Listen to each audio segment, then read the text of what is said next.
WWE के fans विश्व भर में हैं और WWE के कई ऐसे राज भी हैं दोस्तों जिन्हें 90 के दशक में फैंस सच मान लेते थे और वह सच होते नहीं थे। साथ ही पहले के समय में इंटरनेट भी नहीं हुआ करता था, जिस वजह से लोगों को किसी बात की सच्चाई जानने में काफी परेशानी होती थी। यह वह दौर था दोस्तों WWE वाले बच्चों को जो भी दिखाते बच्चे वही सच मान लेते थे। मैं अपनी ही बात करूँ तो मैंने भी WWE की बहुत सारी चीजों को बचपन में सच माना था। आज हम आपको WWE से जुड़ी ऐसी 6 बड़ी बातें बताएंगे जो असलियत में सच नहीं थी, बस एक अफवाह थी। अंडरटेकर और कैन का भाई होना। WWE स्टोरी लाइन में कैन को अंडरटेकर का सौतेला भाई बताया गया था। पॉल बियरर कैन के पिताजी बनकर आते थे। बचपन में हम सभी इन दोनों को भाई समझते थे दोस्तों। इन दोनों का साइज भी एक जैसा ही था, पर असल में यह दोनों भाई नहीं हैं दोस्तों, यह एक अच्छे दोस्त हैं। कैन अलग हैं, अंडरटेकर अलग हैं। WWE वाले इन दोनों को लड़वाते भी थे और इस प्रकार की स्टोरी लाइन बनवा देते थे जिस वजह से हम भी इनको भाई समझते थे। कैन का चेहरा बचपन में जल जाना। बिग रेड मशीन नाम से मशहूर कैन हमेशा ही मास्क पहन के आते थे।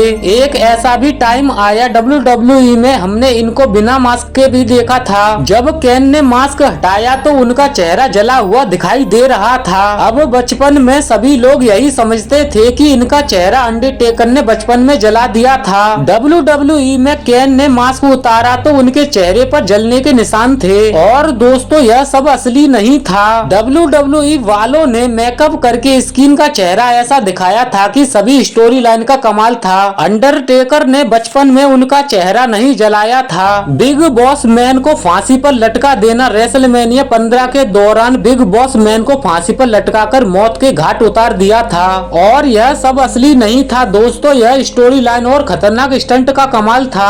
और कुछ समय बाद बिग बॉस मैन WWE में 2 बार अपना रिटर्न कर लिए थे। WWE में खून का बहना। बचपन में हम यही सोचते थे कि दोस्तों रेसलर ने एक दूसरे रेसलर का सर फोड़ दिया है। अब आज के समय के मुकाबले हम देखते हैं तो दोस्तों इसमें ज्यादातर जो रेसलर खून का यूज करते हैं वह ब्लड कैप्सूल होता है, वह असली खून नहीं होता। एटीट्यूड एरा के दौरान कई ऐसे मुकाबले होते थे दोस्तों जहां ऐसा गलती से हो जाता था और कई बार रेसलर ब्लेड का इस्तेमाल करके भी अपने शरीर से खून निकाल देते थे। तब ऐसा इसलिए किया जाता था दोस्तों ताकि फैंस को लगे कि मुकाबला बहुत ही खतरनाक हो रहा है और कोई भी रेसलर असली में एक दूसरे रेसलर को मार मार के उसका खून नहीं निकालते थे। दोस्तों आज के समय में अगर कोई WWE सुपरस्टार ब्लेड का इस्तेमाल करते हुए पकड़ा गया तो उसे सस्पेंड कर दिया जाता है। अंडरटेकर के कलश में आत्मा होना। बचपन में लोग यही सोचते थे दोस्तों कि पॉल बियरर के हाथ में जो कलश है उसमें अंडरटेकर की आत्मा कैद है। मेरे कई दोस्तों का यह भी मानना था दोस्तों कि कलश में कई सारे रेसलर्स की आत्मा कैद है